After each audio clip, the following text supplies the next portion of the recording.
रामपुर गांव में एक राजू नाम का व्यक्ति रहता था। जिस दिन उसे काम मिल जाता था तो उन्हें भरपेट भोजन भी मिल जाता था, वरना भरपेट भोजन भी नहीं मिलता था।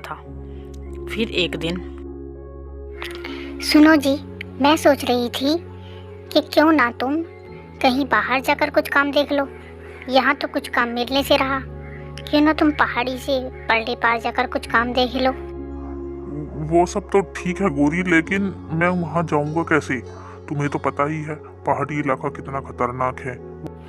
लेकिन हमें कुछ तो करना ही होगा ना। बच्चे पता है कभी कभी भूखे ही रह जाते हैं, कुछ खाने को नहीं मिलता। ठीक है गोरी, मैं एक बार कोशिश करता हूँ। मैं कल वहाँ जाकर जाऊँगा। कुछ काम मिलना तो बहुत जरूरी है, वरना बच्चे भूखे रह जाते हैं, खाने को भी नहीं मिलता। अगली सुबह गौरी राजू को कुछ भुने हुए चने और गुड़ देती है। सुनो जी, इसमें थोड़े भुने हुए चने और गुड़ है, भूख लगेगी तो खा लेना। फिर राजू हाथ में गुड़ और चने लेकर घर से निकल जाता है। रास्ते में चलते चलते वो बहुत थक जाता है और पहाड़ी के बीच में आ जाता है। फिर सोचता है, अरे क्यों ना थोड़ी देर उस पेड़ के नीचे बैठकर आराम कर लूं, बहुत थक गया हूँ। अरे ये गोरी ने भुने हुए चने और गुड़ दिए थे, क्यों ना मैं इन्हें थोड़ा सा खा लेता हूँ, भूख मिट जाएगी।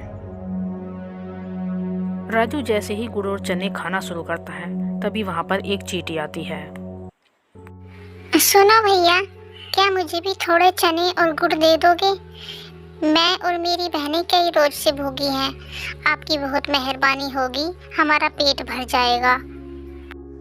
हाँ हाँ, क्यों नहीं, ये लो, तुम भी चने और गुड़ खाओ और अपनी बहनों को भी खिलाओ, भूख मिटाओ अपनी। फिर चींटी सारी चींटियाँ खाना शुरू करती है और जैसे ही वे चने खाना शुरू करती है वे 3 बहुत सुंदर परियों के रूप में परिवर्तित हो जाती है। राजू उन्हें देखकर बहुत चौंक जाता है। अरे मुसाफिर, तुम्हारा बहुत बहुत धन्यवाद, तुमने हमें श्राप से मुक्त कर दिया। हमें श्राप मिला हुआ था, हम तीनों परियां पृथ्वी लोक में घूमने आई थी और यहाँ पर एक ऋषि तपस्या कर रहे थे। जैसे ही तपस्या करते करते वो खाना खाने लगे, हमने उनके खाने में कंकड़ पत्थर डाल दिए, जिससे उन्होंने हमें श्राप दिया कि जब कोई मुसाफिर तुम्हें खाना खिलाएगा तभी तुम अपनी असली रूप में आओगी। तुमने हमें अपना असली रूप देकर बहुत बहुत हम पर एहसान किया है, लेकिन तुम यहाँ क्या कर रहे हो? यहाँ तो कोई आता जाता नहीं है। फिर राजू ने अपनी सारी आप बीती उन तीनों परियों को सुनाई, सबको बताई।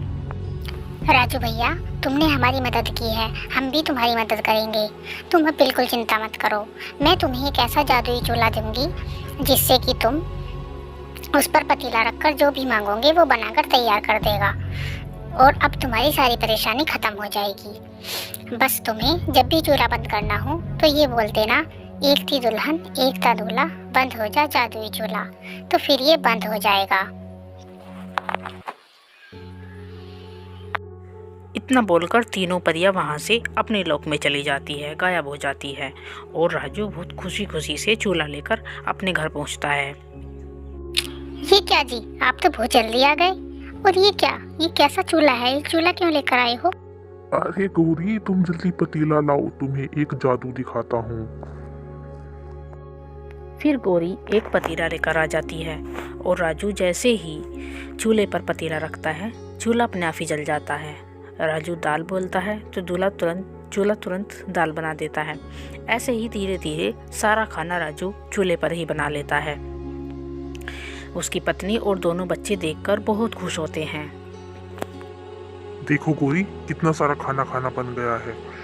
अब बताओ, अब तो चूल्हे को बंद कर दो ना। हाँ हाँ, ये तो हमारे लिए अब काफी है, अब बंद करो। ठीक है, मैं अब इस जादुई चूल्हे को बंद कर देता हूँ। एक थी दुल्हन एक था दूल्हा, बंद हो जा जादुई चूल्हा। इतना बोलते ही चूल्हा खुद ही बंद हो जाता है और सारा खाना बन जाता है।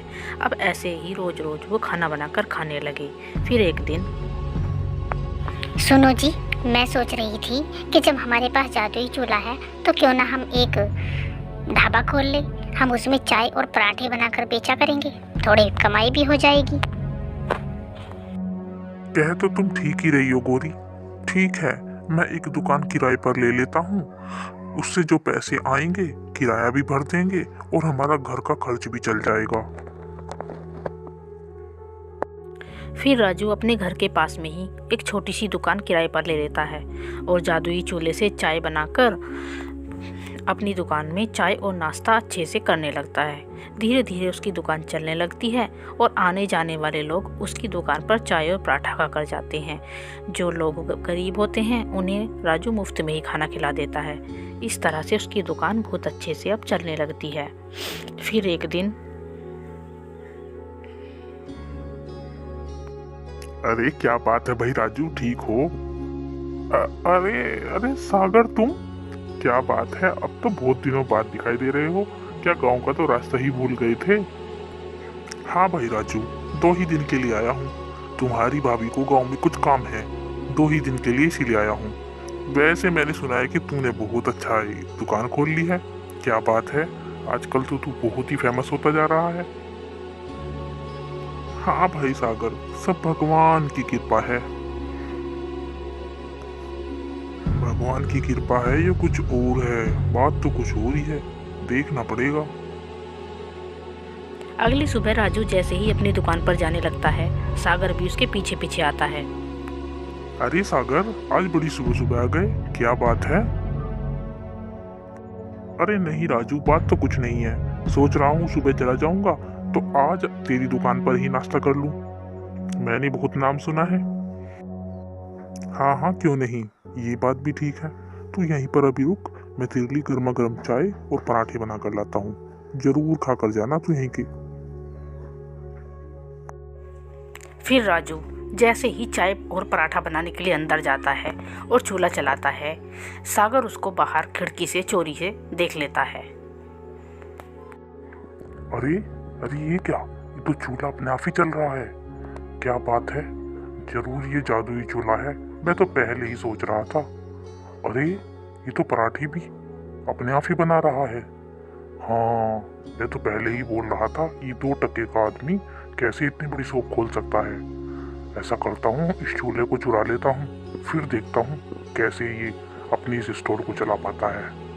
हाँ, आज शाम को ही चुरा लेता हूँ इसको। शाम को राजू जैसे ही घर जाता है, सागर चोरी से दुकान में आता है और उस चूल्हे को चुराकर शहर में चला जाता है। अगले दिन सुबह जैसे ही राजू अपनी दुकान पर आता है, अरे अरे गोरी, हमारा तो चूल्हा ही नहीं है, हमारा चूल्हा चोरी हो गया है। अब हम क्या करेंगे गोरी? अब हम कैसे अपनी दुकान चलाएंगे? मुझे कुछ समझ नहीं आ रहा। जो होना था वो तो हो गया, लेकिन इससे हमें मार्गदर्शन तो मिल गया ना। कोई बात नहीं, अब हम दोनों मिलकर अपनी इस दुकान को चलाएंगे और हम एक नया चूल्हा खरीद लेंगे। अब तुम एक नया चूल्हा। राजू इस चुनौती को स्वीकार कर लेता है और उधर सागर उस चूल्हे को लेकर घर पहुंचता है। जाओ, एक काम करो, एक पतीला ले आओ। अभी तुम्हें इस चूल्हे का जादू दिखाता हूँ। जादुई चूल्हे, जल्दी से मुझे पुलाव बना कर दे। चूल्हे पर पतीला रखकर जैसे ही उसने पुलाव बोला, पुलाव तुरंत बनने शुरू हो गए और पुलाव बनकर नीचे गिरने लगे और वो उसमें फूंक मार मार कर चूल्हे को बंद करता रहा, क्योंकि चूल्हा उससे बंद करना ही नहीं आता था। अरे ये चूल्हा तो बंद ही नहीं हो रहा है, क्या करूँ अब? इस तरह तो हम इस पुलाव के ढेर में दबकर ही मर जाएंगे। अब तो एक ही काम हो सकता है जी, इस चूल्हे को उठाकर तोड़ दो। हाँ हाँ, मैं इस चूल्हे को तोड़ देता हूँ। सागर गुस्से में चूल्हे के 2 टुकड़े कर देता है, जिससे चूल्हे का सारा जादू खत्म हो जाता है और चूल्हे की जगह वहाँ पर मिट्टी का ढेर पड़ा रह जाता है और राजू को जादुई चूल्हे की वजह से काम मिल जाता है। अब राजू अपना काम बहुत मेहनत से करता है। किस्मत भी उन्हीं का साथ देती है जो ईमानदार होते हैं। जो लालची होते हैं उनका किस्मत भी साथ नहीं देती और लालची लोग हमेशा खाली हाथ ही रह जाते हैं, जैसे कि सागर रह गया।